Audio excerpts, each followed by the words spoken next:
ഓം കാർപ്പണ്യദോഷോ ഭഗതസ്വഭാവകവൃദ്ധാമത്താം ധർമ്മസുമൂഢചേതഃ ശ്രേയസ്യാ നിശ്ചിതം ബ്രൂഹി തന്മേ ശിഷ്യസ്തേഹം ചാതിമാം താം പ്രപന്നം.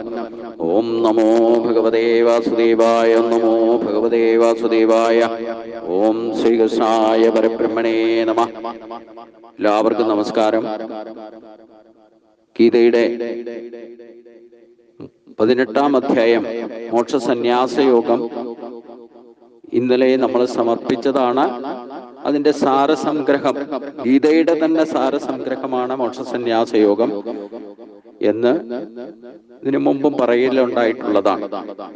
ഇതിൽ അർജുനന്റെ ഒരു സംശയം, സന്യാസവും ത്യാഗവും രണ്ടും രണ്ടാണോ, അത് തമ്മിലുള്ള വ്യത്യാസം എന്ത് എന്ന് ചോദിച്ചുകൊണ്ടാണ് ഈ അധ്യായം ആരംഭിക്കുന്നത് തന്നെ.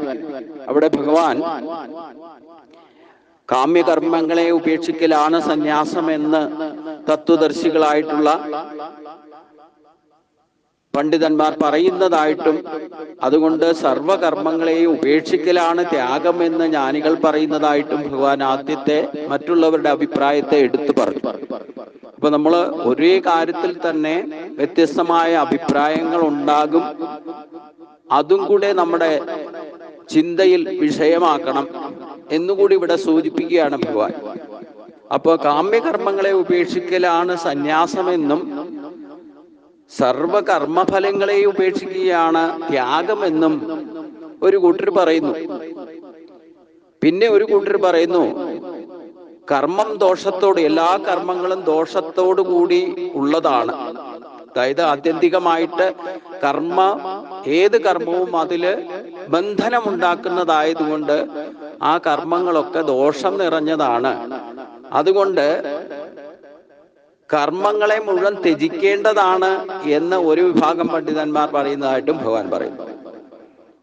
മറ്റു ചിലർ യജ്ഞം, ദാനം, തപസ് എന്നീ കർമ്മങ്ങൾ ത്യജിക്കപ്പെടേണ്ടവയല്ലെന്നും അഭിപ്രായമുള്ളവരുമുണ്ട്. കാരണം എല്ലാ കർമ്മങ്ങളും വാസനാബലത്തെ ഉണ്ടാക്കി അത് ബന്ധനമായി തീർന്ന് അത് വെച്ചുകൊണ്ടാണ് വീണ്ടും ജന്മത്തിന് കാരണമായി വരുന്നത്. അപ്പൊ നമ്മൾ കർമ്മങ്ങൾ എന്ത് ചെയ്താലും പ്രവൃത്തി മാർഗത്തിൽ ചെയ്യും, നിവൃത്തി മാർഗത്തിൽ ആരും ചെയ്യാറില്ല.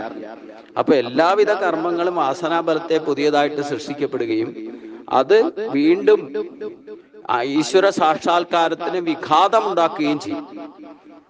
അങ്ങനെ ചെയ്യുന്നതിനായ എല്ലാ കർമ്മങ്ങളും ത്യജിക്കേണ്ടതാണെന്ന് ആണ് ഒരു വിഭാഗം പണ്ഡിതന്മാരുടെ അഭിപ്രായം. എന്നാൽ അതങ്ങനെയല്ല. യജ്ഞദാന തപകർമ്മങ്ങൾ ഉപേക്ഷിച്ചാൽ അത് ഈശ്വര സാക്ഷാത്കാരത്തിന് ഉതകുന്നതല്ല എന്നും ചിലരുടെ അഭിപ്രായമുണ്ട്. ഒരു സത്യം നമ്മൾ മനസ്സിലാക്കണം. കർമ്മയോഗത്തിൽ ഭഗവാൻ പറഞ്ഞു, ജനിച്ചാൽ മരണം വരെ ആർക്കും കർമ്മം ചെയ്യാതിരിക്കാൻ സാധ്യമല്ല. നഹി കശ്ചിക്ഷണമവി ജാതി തിഷ്ഠത്തെ കർമ്മ കാര്യതേക്ക് വശക്കർമ്മ സർവ പ്രകൃതി ജൈ ഗുണൈ. പ്രകൃതിയുടെ ഗുണങ്ങളെ കൊണ്ട് തന്നെ ജനിച്ചാൽ മരണം വരെ ഒന്നിനും അനങ്ങാതിരിക്കാൻ സാധ്യമല്ല. എന്തെങ്കിലുമൊക്കെ ചെയ്തേ മതിയാകൂ. കാരണം എന്താ? പ്രകൃതിയുടെ സംവിധാനം അങ്ങനെയാണ്. ആ വ്യവസ്ഥിതി അനുസരിച്ച് എന്തെങ്കിലുമൊക്കെ ചെയ്തേ മതിയാകൂ. അതുകൊണ്ട് പൂർണ്ണമായിട്ട് ദോഷമുള്ളതാണെങ്കിലും കർമ്മങ്ങളെ പൂർണ്ണമായിട്ട് ഉപേക്ഷിക്കല് എന്ന് പറയുന്നത് ആർക്കും സാധ്യമല്ല. അതുകൊണ്ട് ഭഗവാൻ ഈ തർക്ക വിഷയത്തിൽ ഭഗവാന്റെ നിശ്ചയം പറയാമെന്ന് പറഞ്ഞു. നമുക്കതാണ് കേൾക്കേണ്ടത്. ഭഗവാൻ തന്നെ മറ്റുള്ളവരുടെ അഭിപ്രായം ക്രോഡീകരിച്ച് അവര് പറയുന്നത് എന്താണെന്ന് അതും അനുഭവജ്ഞാനമുള്ളവരുടെ പാണ്ഡിത്യം വെച്ചുകൊണ്ട് തന്നെ അവരുടെ വിവിധങ്ങളായ അഭിപ്രായം സന്യാസത്തെ പറ്റിയും ത്യാഗത്തെ പറ്റിയും പറഞ്ഞു. എന്നിട്ട് ഭഗവാൻ പറയുന്നു, ഈ വിഷയത്തിൽ ഞാൻ പറയുന്നത് കേൾക്കുക. ത്യാഗം 3 വിധമാണ്. ത്യാഗത്തെ സംബന്ധിച്ച തർക്ക വിഷയത്തിൽ 2 വാക്കിന്റെ അർത്ഥത്തിലും യഥാർത്ഥത്തിൽ സന്യാസം എന്ന് പറഞ്ഞാലും സർവകർമ്മ ഫലത്യാഗമാണ് സന്യാസത്തിന്റെ മാനദണ്ഡമെങ്കിൽ ത്യാഗവും സന്യാസവും രണ്ടും രണ്ടല്ല. സകലതും നശിക്കുക എന്ന് പറയുന്നത് സന്യാസം, ത്യാഗം എന്ന് പറഞ്ഞാൽ ത്യജിക്കുക. മനുഷ്യനെ സംബന്ധിച്ചിടത്തോളം ത്യാഗമനസ്സിൽ നിങ്ങൾക്ക് ഉണ്ടാവില്ല, അതുണ്ടാക്കാൻ ശ്രമിച്ചുകൊണ്ടിരിക്കണം എന്ന് പരമപ്രജാപതി നേരത്തെ തന്നെ പറഞ്ഞിട്ടുണ്ട്. സൃഷ്ടി നടത്തി മനുഷ്യരെയും ദേവന്മാരെയും ഒക്കെ പറഞ്ഞു വിടുമ്പോൾ തന്നെ പറഞ്ഞിട്ടുണ്ട്, മനുഷ്യർക്ക് ത്യാഗമനസ്ഥിതി ഉണ്ടാകില്ല, ഉണ്ടാക്കാൻ ശ്രമിച്ചുകൊണ്ടിരിക്കണം. അപ്പം ഈ ദേഹബോധത്തെ വിട്ട് ദേഹിബോധത്തിലേക്ക് എത്തലാണ് സന്യാസവും ത്യാഗവും. ഇപ്പൊ രണ്ടും രണ്ടല്ല എന്നർത്ഥം. ഇവിടെ ഈ വിഷയത്തിൽ ഭഗവാന്റെ നിശ്ചയം പറയാം, അത് കേട്ടുകൊള്ളുക. ഈ തർക്ക വിഷയത്തിൽ ത്യാഗത്തെ സംബന്ധിച്ച ഭഗവാൻ പറയുന്നത് കേൾക്കുക. അതാണ് നമ്മൾ പ്രായോഗിക തലത്തിൽ ഈശ്വര സാക്ഷാത്കാരത്തിന് വേണ്ടിയിട്ട് നടപ്പിലാക്കേണ്ടത്. ആ ത്യാഗം തന്നെ 3 വിധമായിരിക്കും. നമ്മുടെ സ്വഭാവവും കർമ്മവാസനയും അനുസരിച്ചുകൊണ്ട് സത്വരജ തമോ ഗുണങ്ങളുടെ പ്രഭാവം അനുസരിച്ച്, അതായത് ഓരോരുത്തരുടെയും സ്വഭാവം അനുസരിച്ചുണ്ട് ആയിരിക്കും ഓരോ വിഷയം. ഏതേത് വിഷയങ്ങളെ ത്യജിക്കണം എന്ന മനോഭാവം കൊണ്ടുവരണമെങ്കിൽ അവരുടെ സ്വഭാവം കാരണമായി വരും. അതുകൊണ്ട് ത്യാഗം തന്നെ 3 വിധം എന്ന് പറയുന്നു. ആ 3 വിധ ത്യാഗങ്ങളിൽ യജ്ഞം, ദാനം, തപസ് എന്ന കർമ്മങ്ങൾ ഒരിക്കലും ഉപേക്ഷിക്കരുത് എന്ന മാനദണ്ഡം സ്വീകരിക്കണം. ഭഗവാൻ പറഞ്ഞതാണ്, യജ്ഞം, ദാനം, തപസ് ഒരു കാരണവശാലും മനുഷ്യ കുലം ഉപേക്ഷിച്ചുകൂടാ. അത് ഏത് വർണ്ണത്തിൽപ്പെട്ടവരായാലും യജ്ഞദാന തപ കർമ്മങ്ങൾ ചെയ്യാതിരിക്കാൻ പാടില്ല, അത് ചെയ്യണം. ഇനി ഏതെങ്കിലും കാരണം കൊണ്ട്, അറിവില്ലായ്മ കൊണ്ട് യജ്ഞദാന തപകർമ്മങ്ങൾ പരിശുദ്ധി നൽകാൻ ഉതകുന്നതാണ്. അതാണ് അന്ധകരണ ശുദ്ധിക്ക് യോജിച്ച കർമ്മങ്ങൾ. കർമ്മങ്ങൾ ഏതായാലും പൂർണ്ണമായിട്ട് ഉപേക്ഷിക്കാൻ ആർക്കും സാധ്യമല്ല. ദോഷം ഉണ്ടെങ്കിൽ തന്നെ അതൊന്നും ഉപേക്ഷിക്കാൻ സാധ്യമല്ല. പ്രകൃതി നിയമങ്ങളാൽ നമ്മൾ എന്തെങ്കിലും ചെയ്യണം. ആ ചെയ്യുന്നതൊക്കെ യജ്ഞദാന തപകർമ്മങ്ങൾ ചെയ്യണം. ഇനി അത് അന്ധകരണ ശുദ്ധി ഉണ്ടാക്കാനാണ്. ഇനി ഏതെങ്കിലും വിധത്തിൽ ഈ യജ്ഞദാന തപസ്സുകൾ ചിത്തശുദ്ധി കാരണങ്ങളാകയാൽ അവ അനുഷ്ഠിക്കപ്പെടേണ്ടതാണ്. അതൊരിക്കലും ഉപേക്ഷിക്കരുത് എന്ന തീരുമാനത്തെ ഭഗവാൻ പറയുന്നത് ശ്രദ്ധിക്കുക. ഇത് മനുഷ്യകുലത്തിൽ ജനിച്ചവരെല്ലാം യജ്ഞദാന തപകർമ്മങ്ങൾ നിർബന്ധമായിട്ടും ചെയ്യണം. അതൊരു കാരണവശാലും ഉപേക്ഷിച്ചുകൂടാ. ഇത് നമ്മൾ അടിവരയിട്ട് നിത്യജീവിതത്തിൽ ചെയ്യേണ്ട കാര്യങ്ങളാണ്. യജ്ഞദാന തപകർമ്മങ്ങളെ പറ്റിയൊക്കെ ശ്രദ്ധാത്രയ വിഭാഗ യോഗത്തിൽ ഭഗവാൻ വിസ്തരിച്ച് പറഞ്ഞതാണ്. ശരീരം കൊണ്ട് ചെയ്യേണ്ട തപസ്, വാക്കുകൊണ്ട് ചെയ്യേണ്ട തപസ്, മനസ്സുകൊണ്ട് ചെയ്യേണ്ട തപസ്, എന്തൊക്കെയാണ് ഇത് തപസ്. ദാനത്തെ പറ്റി 3 വിധ ദാനത്തെ പറ്റി പറഞ്ഞു. അതിൽ സാത്വിക ദാനമാണ് ശ്രേഷ്ഠം നൽകുക. ഈ യജ്ഞദാന തപകർമ്മങ്ങളും ത്യാഗസ്വഭാവത്തോടുകൂടി ശ്രദ്ധയോടുകൂടി ചെയ്യണം. അത് കൃത്യമായിട്ട് ശ്രദ്ധയോടെ ചെയ്യുന്ന ആ അവസ്ഥയിലാണ് സാത്വിക ത്യാഗം എന്ന് പറയുക. ഇനി ഫലേച്ഛയോടുകൂടി യജ്ഞദാന തപകർമ്മങ്ങൾ ശരീരത്തിന് വരെ ക്ലേശം ഉണ്ടാകും എന്ന് വിചാരിച്ചിട്ട് അത് ത്യജിച്ചാൽ അത് രാജസത്യാഗം എന്ന് പറയും. അറിവില്ലായ്മ കൊണ്ട് യജ്ഞദാന തപകർമ്മങ്ങൾ യഥാവിധി അനുഷ്ഠിക്കാതിരുന്നാൽ അത് താമസത്യാഗം എന്ന് പറയും. അപ്പൊ ഇങ്ങനെ ത്യാഗത്തെ പറ്റി തന്നെ നമ്മുടെ സ്വഭാവം അനുസരിച്ചുകൊണ്ട് ത്രിവിധ ഭേദത്തെ ഭഗവാൻ പറയുന്നുണ്ട്. ഇനി ഇതിന് കാരണമായിട്ട് ഇത്തരത്തിൽ കർമ്മങ്ങളെ സാത്വിക കർമ്മം, രാജസ കർമ്മം, താമസ കർമ്മം, അതിനുതകുന്നതായ ജ്ഞാനം, സാത്വിക ജ്ഞാനം, രാജസജ്ഞാനം, താമസജ്ഞാനം, ജ്ഞാനത്തെയും ത്രിവിധമായിട്ട് പറയുന്നുണ്ട്. കർമ്മത്തെയും 3ആയിട്ട് തരംതിരിച്ച് ഭഗവാൻ പറയുന്നുണ്ട്. അതേപോലെ തന്നെ ആരാണ് സാത്വികൻ, ആരാണ് രാജസൻ, ആരാണ് താമസൻ, നമ്മുടെ സ്വഭാവത്തെ അനലൈസ് ചെയ്ത് കണ്ടുപിടിക്കത്തക്കവണ്ണം ഭഗവാൻ പറയുന്നുണ്ട്. ഇനി ഇതിൽ ആരാണെങ്കിലും സാത്വികനായാലും രാജസനായാലും താമസനായാലും നിത്യ നൈമിത്യ കർമ്മങ്ങൾ ഒരിക്കലും ഉപേക്ഷിക്കരുത് എന്ന് കർമ്മയോഗത്തിൽ പറഞ്ഞത് ഇവിടെ ഒന്നോടെ ഉറപ്പിച്ചു പറയുന്നുണ്ട്. നിയത കർമ്മങ്ങൾ അഥവാ വിധിക്കപ്പെട്ട കർമ്മങ്ങൾ എന്ന് പറഞ്ഞ നിത്യ നൈമിത്യ കർമ്മങ്ങൾ ഒരു കാരണവശാലും ഈ 3 വിധത്തിൽ സ്വഭാവമുള്ളവരായാലും മനുഷ്യകുലം ഉപേക്ഷിച്ചുകൂടാ. നിയതം കുരു കർമ്മത്തം കർമ്മജായുഹ കർമ്മണ ശരീരയാത്രാഭിജിതേന പ്രസിദ്ധേത കർമ്മണ. കാരണം അത് ചെയ്യാതിരുന്നാൽ ശരീരത്തിന് വരെ ക്ലേശമുണ്ടാകും എന്ന് മാത്രമല്ല, ശരീരത്തെ സംരക്ഷിക്കാൻ വരും ബുദ്ധിമുട്ടാകും നിത്യനൈമിത്യ കർമ്മങ്ങൾ ഉപേക്ഷിച്ചാൽ. അപ്പോൾ ഒരു കുലത്തിൽപ്പെട്ടവരും സനാതനമായ ധർമ്മത്തിന്റെ നിലനിൽപ്പിന് നിത്യനൈമിത്യ കർമ്മങ്ങൾ നിർബന്ധമായിട്ടും ചെയ്തിരിക്കണം. ഇത് ഈശ്വരനാൽ വിധിക്കപ്പെട്ടിട്ട് കർമ്മങ്ങളാണ്. അതാണ് നിയത കർമ്മങ്ങൾ എന്ന് പറഞ്ഞാൽ തന്നെ വിധിക്കപ്പെട്ട കർത്തവ്യ കർമ്മങ്ങളാണ് നിത്യകർമ്മവും നിയതകർമ്മവും. അതായത് ആ നൈമിത്യ കർമ്മങ്ങളും അതിൽ ഉൾപ്പെടും. നിത്യകർമ്മം വിധിക്കപ്പെട്ടതെന്ന് പറഞ്ഞാൽ നിത്യമായിട്ട് ഒരു ദിവസം പോലും ഉപേക്ഷിക്കാതെ നിത്യമായിട്ട് ആചരിക്കേണ്ട ആചാരാനുഷ്ഠാനങ്ങൾ നമ്മുടെ സംസ്കാരത്തിന് അനുകൂലമായ കർമ്മങ്ങൾ ചെയ്തിരിക്കണം. അത് ഉപേക്ഷിക്കപ്പെട്ടാൽ ശരീരം വരെ സംരക്ഷിക്കാൻ ബുദ്ധിമുട്ടായിട്ട് വരും. നൈമിത്യ കർമ്മങ്ങൾ എന്ന് പറഞ്ഞാൽ വല്ലപ്പോഴും ഒരിക്കൽ നമ്മൾ ദിവസം തീരുമാനിച്ചോ ആഴ്ചയിലൊരിക്കലോ മാസത്തിലൊരിക്കലോ വർഷത്തിലൊരിക്കലോ ഒക്കെ ചെയ്യപ്പെടുന്ന പ്രത്യേകമായ വിശേഷ ദിവസങ്ങൾ കണക്കാക്കിക്കൊണ്ട് ചെയ്യുന്ന പൂജകളോ ഇല്ലെങ്കിൽ അത്തരത്തിലുള്ള ആചാരാനുഷ്ഠാനങ്ങളെയാണ്, വ്രതാനുഷ്ഠാനങ്ങളെയൊക്കെയാണ് നൈമിത്യ കർമ്മങ്ങൾ എന്ന് പറയുന്നത്. അപ്പോൾ ഈ നൈമിത്യ കർമ്മങ്ങൾ ഒരു കാരണവശാലും ഈ 3 തരത്തിൽ സ്വഭാവമുള്ള സാത്വികനായാലും രാജസനായാലും താമസനായാലും അത് ഉപേക്ഷിച്ചുകൂടാ. പിന്നെ സാത്വിക ജ്ഞാനം നേടണം. താമസജ്ഞാനവും രാജസജ്ഞാനവും ഉണ്ട്. ആ ജ്ഞാനത്തെ പറ്റിയൊക്കെ ഇതിനു മുമ്പ് ഗുണത്രയത്തിൽ വിശദീകരിച്ചതാണ്, ശ്രദ്ധാത്രയത്തിൽ വിശദീകരിച്ചതാണ്. അപ്പൊ നമ്മൾ തമോ ഗുണത്തെയും രജോ ഗുണത്തെയും ജയിച്ചുകൊണ്ട് സാത്വികനാവുമ്പോഴാണ് യഥാർത്ഥ ആധ്യാത്മിക ജ്ഞാനത്തിൽ നിഷ്ഠയുണ്ടാകുകയും തത്വജ്ഞാനത്തിന്റെ പ്രയോജനമാകുന്ന വിശേഷ ജ്ഞാനം ലഭിക്കുകയും ചെയ്യുക. അത് ലഭിച്ച് അതനുസരിച്ചുകൊണ്ട് പ്രവർത്തിക്കുന്നവരെയാണ് സാത്വികൻ എന്ന് പറയപ്പെടുന്നത്.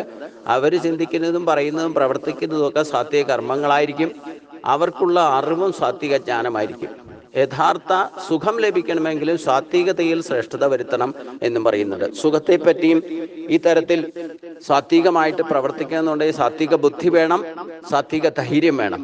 അപ്പൊ അവിടെയൊക്കെ തമോ ഗുണത്തിന്റെയും വകഭേദത്തിനെയും ത്രിഗുണ വകഭേദങ്ങളെ ഭഗവാൻ ബുദ്ധിയെ പറ്റിയും സാത്വിക ബുദ്ധി എന്താണ്, രാജസ ബുദ്ധി എന്താണ്, താമസ ബുദ്ധി എന്താണ്, ഇനി സാത്വിക ധൃതി അഥവാ സാത്വിക ധൈര്യം, രാജസ ധൈര്യം, തമോ ഗുണ ധൈര്യം, ഈ ധൈര്യത്തെ പറ്റിയും ത്രിവിധ ഭേദത്തെ പറ്റി ഭഗവാൻ പറയുന്നുണ്ട്. ഇതിലെല്ലാം സാത്വികതയിൽ ശ്രേഷ്ഠത വരുത്തണം. തമോ ഗുണത്തെയും രജോ ഗുണത്തെയും നമുക്ക് പൂർണ്ണമായിട്ട് ഉപേക്ഷിക്കാൻ സാധ്യമല്ല. അത് നമ്മുടെ സ്വഭാവത്തിൽ ബന്ധിതമാണ്. കാരണം പ്രകൃതി ഗുണമാണ്. പക്ഷെ അതൊക്കെ വേണ്ട സമയത്ത് വേണ്ടതുപോലെ ഉപയോഗിക്കാൻ സാധിക്കണം. അത് സാത്വിക ജ്ഞാനം കൊണ്ട് സാധ്യമാകും. അതിനെ പൂർണ്ണമായിട്ട് നിരോധിക്കാനോ അല്ലെ ഉപേക്ഷിക്കാനോ സാധ്യമല്ല. നമ്മുടെ സ്വഭാവത്തിൽ ഈ 3 ഗുണങ്ങളും ഉണ്ടാകും. പക്ഷെ അതിൽ ശ്രേഷ്ഠത വരുത്തേണ്ടത് സാത്വികതയിലാണ്. സാത്വികനായിട്ട് മാറണം.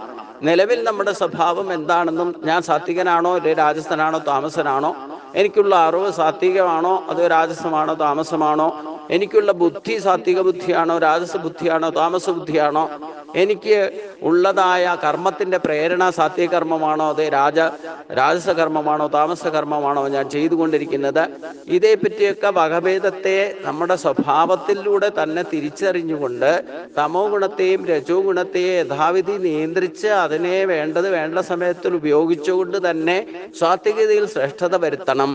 അപ്പോൾ മാത്രമേ സാത്വിക സുഖം അനുഭവിക്കാൻ സാധിക്കൂ. ആ ഗുണത്തെ അനുസരിച്ചുകൊണ്ട് ത്രിഗുണ വകഭേദത്താൽ അനുഭവിക്കപ്പെടുന്ന സുഖം എന്താണെന്നും കൂടി ഭഗവാൻ പറയുന്നുണ്ട്. അപ്പൊ അതുകൊണ്ട് ആ സുഖത്തെ നമ്മൾ ഏതെങ്കിലും തരത്തിൽ സുഖം അനുഭവിക്കുന്നുണ്ടെങ്കിൽ അതിന് കാരണം നമ്മുടെ സ്വഭാവം തന്നെയാണ്. ആ സാത്വികതയിൽ ശ്രേഷ്ഠത വരുത്തുന്ന സ്വഭാവം ക്രിയേറ്റ് ചെയ്താൽ അവർക്ക് സുഖം ലഭിക്കുന്നതും എത്തദഗ്രേ വിഷമീപ പരിണാമേ മൃതവും സത്സുഖം സാത്വികം പ്രോക്തം ആത്മബുദ്ധി പ്രസാദജം എന്നൊക്കെ പറഞ്ഞു. നമുക്ക് ആത്മാവിനും ബുദ്ധിക്കും ആത്മബലം ഉണ്ടാക്കുന്നതും ശാശ്വതമായ സുഖം ലഭിക്കണമെന്നുണ്ടെങ്കിൽ തുടക്കത്തിൽ കുറച്ച് ക്ലേശങ്ങൾ വിഷം പോലെയൊക്കെ ഇരിക്കും. പിന്നീട് അത് അമൃതതുല്യമായിട്ട് മാറും. ആ സുഖമാണ് ശാശ്വതമായ സുഖം. അപ്പൊ കുറച്ച് ക്ലേശങ്ങളൊക്കെ സഹിക്കാൻ തയ്യാറായാൽ, ഇന്നത്തെ സമൂഹം ശകലം പോലും ക്ലേശങ്ങൾ സഹിക്കാൻ തയ്യാറുമല്ല. ഒക്കെ സ്വിച്ചിട്ട കാര്യം നടക്കണം, അനായാസേന കാര്യങ്ങളൊക്കെ നടക്കുകയും വേണം. എന്നാൽ ആരും ശരീരം കൊണ്ടോ മനസ്സുകൊണ്ടോ വാക്കുകൊണ്ടോ ഒന്നും ഒരു തലത്തിൽ അത് ശ്രദ്ധയോടുകൂടി ചെയ്യാനോ ഇല്ലെങ്കിൽ അതിനു വേണ്ടിയിട്ട് എന്തെങ്കിലും ക്ലേശം സഹിക്കാനോ തയ്യാറല്ല. അതുകൊണ്ട് തന്നെ അതിൻ്റെതായ പരിണിതഫലങ്ങളും സമൂഹം നേരിടുന്നുണ്ടെന്നർത്ഥം. അപ്പൊ തുടക്കത്തിൽ ഭക്തിമാർഗത്തിൽ പോലും അവ്യക്ത ഉപാസനയിലേക്ക് വരണമെന്നുണ്ടെങ്കിൽ ക്ലേശം അധികമാണെന്ന് ഭഗവാൻ തന്നെ പറഞ്ഞു. ക്ലേശോ അധികതരശേഷാം അവ്യക്താസതേജസാം അവ്യക്താഹി ഗതിർ ദുഃഖം ദേഹവിർ അവിരവ്യാപ്യതേ. അപ്പൊ ശരീരത്തിന് വരെ ക്ലേശം ഉണ്ടാകുന്ന കാര്യമായതുകൊണ്ട് അതിലൊന്നും ആരും ശ്രദ്ധ വയ്ക്കാറില്ല എന്നർത്ഥം. ഇത് മാത്രമല്ല, ഇനി ഭക്തിമാർഗത്തിലേക്ക് വരുമ്പോൾ ക്ലേശങ്ങൾ നമുക്ക് തുടക്കത്തിൽ അധികമായിട്ടുണ്ടാകും. അപ്പോൾ നമുക്ക് തന്നെ തോന്നും, ഞാൻ ഈ ഭക്തിമാർഗത്തിൽ വന്നിട്ട് ഈശ്വര വിചാരത്തോടെ ജപതപാദികൾ ചെയ്തിട്ടും എനിക്ക് എന്തുകൊണ്ട് ഈ ഗതി വരുന്നു? അപ്പം നമ്മുടെ പാപനാശം വരുന്നതനുസരിച്ചുകൊണ്ട് അല്ലെങ്കിൽ ശുദ്ധി വരുന്നതിന് പ്രേരണയായിട്ട് ചില ദുഃഖങ്ങളൊക്കെ ഉണ്ടാകും, ക്ലേശങ്ങളൊക്കെ ഉണ്ടാകും. അപ്പൊ അതൊക്കെ സഹിച്ചേ പറ്റൂ.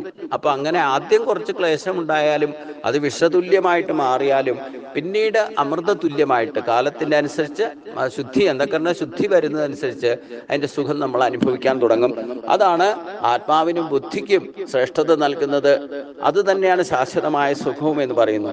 അപ്പൊ കുറച്ച് ക്ലേശങ്ങളൊക്കെ സഹിച്ചിട്ട് കിട്ടുന്ന സുഖമാണ്. സാത്വിക സ്വഭാവം ഉണ്ടാക്കിയാൽ ആ സാത്വിക സ്വഭാവത്തിലേക്ക് വരണമെങ്കിൽ തന്നെ ക്ലേശം ഉണ്ടാകും. അത് മുൻകരുതിക്കൊണ്ട് അല്ലെ മുൻകൂട്ടിൽ തീരുമാനിച്ചുകൊണ്ട് വേണം ഇതിനൊക്കെ ഇറങ്ങി പുറപ്പെടാൻ എന്നർത്ഥം. അപ്പം സാത്വിക ബുദ്ധിയാൽ ഉണ്ടാകുന്ന ധൈര്യം അതനുസരിച്ച് പ്രവർത്തിക്കണമെന്നുണ്ടെങ്കിൽ സാത്വിക ജ്ഞാനവും സാത്വിക കർമ്മങ്ങളിലുള്ള ശ്രേഷ്ഠയും സാത്വിക സ്വഭാവവും ക്രിയേറ്റ് ചെയ്ത് പ്രവർത്തിക്കുമ്പം അതിനു വേണ്ടിയിട്ട് ശ്രമിക്കുമ്പോൾ ഈ തമോ ഗുണവും രജോ ഗുണവും തന്നെ യുദ്ധത്തിന്റെ മാതൃകയിൽ തന്നെ നമുക്കോട് അതിനെ ജയിക്കാൻ സമ്മതിക്കില്ല. ഈ രജോ ഗുണവും തമോ ഗുണവും തന്നെ സത്വഗുണത്തിന് എതിരായിട്ട് നിൽക്കും, വിപരീത ഫലത്തെ ഉണ്ടാക്കും. അപ്പൊ അതിൽ നിന്നൊക്കെ കുറച്ച് ക്ലേശങ്ങളൊക്കെ സഹിച്ചാൽ, എന്തൊക്കെ ക്ലേശങ്ങൾ ഉണ്ടായാലും അതൊക്കെ സഹിച്ച് ക്ഷമിച്ച് അതിനെ ജയിക്കാൻ സാധിച്ചാൽ അമൃത തുല്യമായ സുഖത്തെ ലഭിക്കും. അതായിരിക്കും ശാശ്വതമായ. അതിൽ നിന്നാണ് സമചിത്തതയൊക്കെ കൈവരിക. ആ സമചിത്തതയൊക്കെ കൈവന്നാൽ തന്നെ സുഖദുഃഖങ്ങളെ ജയിക്കാൻ സാധിക്കും. അങ്ങനെ ജ്ഞാനവൈരാഗ്യ ധ്യാന സമാധികളുടെ ആരംഭത്തിൽ അത്യന്തമായ ക്ലേശങ്ങൾ വേണ്ടിവരും. അത് വിഷം പോലെ ദുഃഖാത്മകവും ജ്ഞാനവൈരാഗ്യങ്ങളുടെ പരിഭാഗം കൊണ്ട് മാത്രമേ ഉണ്ടാകുന്ന സുഖം അമൃത തുല്യമായിട്ട് അഥവാ ശാശ്വതമായ സുഖത്തെ ലഭിക്കുന്നതാണ്. എന്നാൽ രജോ ഗുണാത്മകമായ സുഖത്തിന്റെ പ്രത്യേകത എന്താ? വിഷയേന്ദ്രിയ സംയോഗ എത്തദഗ്രേ മൃതോപമം പരിണാമേ വിഷവിവ തത്സുഖം രാജസംസ്കൃതം. വിഷയങ്ങളുടെയും ഇന്ദ്രിയങ്ങളുടെയും പരസ്പര ബന്ധത്തിൽ നിന്ന് ചർച്ചയിൽ നിന്നുണ്ടാകുന്ന ഇന്ദ്രിയ വിഷയങ്ങളിലുള്ള സുഖം അത് തുടക്കത്തിൽ അമൃത തുല്യവും പിന്നീട് വിഷം പോലെയും ദുഃഖശോകമയപ്രദവുമായിരിക്കും എന്നുകൂടി പ്രത്യേകത ഇവിടെ എടുത്തു പറയുന്നു. ഇനി തമോ ഗുണാത്മകമായ സുഖത്തെ പറ്റി പറഞ്ഞാൽ യാതൊരു സുഖം നിദ്ര, ആലസ്യം, പ്രമോദം എന്നിവയിൽ നിന്നുണ്ടാകുന്നതും തുടക്കം മുതൽ ഒടുക്കം വരെ ആത്മാവിനെ മയക്കുന്നതുമാണോ ആ സുഖം താമസം എന്ന് പറയപ്പെടുന്നു. അതുകൊണ്ട് തമോ ഗുണം സ്വഭാവം ഉണ്ടാക്കിയാൽ അതിൽ നിന്ന് കിട്ടുന്ന സുഖം അഥവാ ലഹരി പദാർത്ഥങ്ങളോ അതുപോലുള്ള മയക്കുമരുന്നുകളോ നമുക്ക് ലഹരി ഉണ്ടാക്കുന്ന ആ മരുന്നുകളൊക്കെ ഇല്ലെങ്കിൽ അത്തരത്തിലുള്ള പദാർത്ഥങ്ങൾ സേവിക്കാനുള്ള സ്വഭാവം തമോ ഗുണ പ്രധാനികൾക്കുണ്ടാകും. അത് കഴിച്ചാൽ തന്നെ ആത്മാവിനെ വരെ മയക്കുന്ന വിധത്തിലായിരിക്കും അത് പ്രവർത്തിക്കുക. യഥാർത്ഥ ബോധതലം പോലും പ്രവർത്തിക്കാതിരിക്കുന്ന അർത്ഥം. അപ്പൊ അതുകൊണ്ട് ആ തമോ ഗുണത്തിലേക്ക് പോകാതിരിക്കാൻ അതിൽ നിന്ന് കിട്ടുന്ന സുഖം ശാശ്വതമല്ല എന്ന് മാത്രമല്ല തനിക്കും കൂടെയുള്ളവർക്കും ഇല്ലേ തൻ്റെ മറ്റുള്ളവർക്കും നാശം ഉണ്ടാക്കുന്നതായിരിക്കും എന്നുകൂടി അറിഞ്ഞിരിക്കുക. ഇനി ഈ സ്വഭാവം സത്വരജ തമോ ഗുണങ്ങളുടെ വ്യവസ്ഥിതി അനുസരിച്ചുകൊണ്ട് തന്നെയാണ് ഭഗവാൻ 4 വർണ്ണങ്ങളെ സൃഷ്ടിച്ചു എന്നൊക്കെ 4-ാം അധ്യായത്തിൽ ഭഗവാൻ പറഞ്ഞിട്ടുണ്ട്. അപ്പോൾ ബ്രാഹ്മണന്റെയും ക്ഷത്രിയന്റെയും വൈശ്യന്റെയും സൃഷ്ടിക്ക് കാരണം ആ വ്യവസ്ഥിതി ഉണ്ടാക്കിയത് ഭഗവാൻ തന്നെയാണ്. അവരുടെ സ്വഭാവം യഥാർത്ഥത്തിൽ എന്തായിരിക്കണം എന്ന് ഇവിടെ എടുത്തു പറയുന്നുണ്ട്. ബ്രാഹ്മണന്റെ സ്വഭാവം എന്തായിരിക്കണം?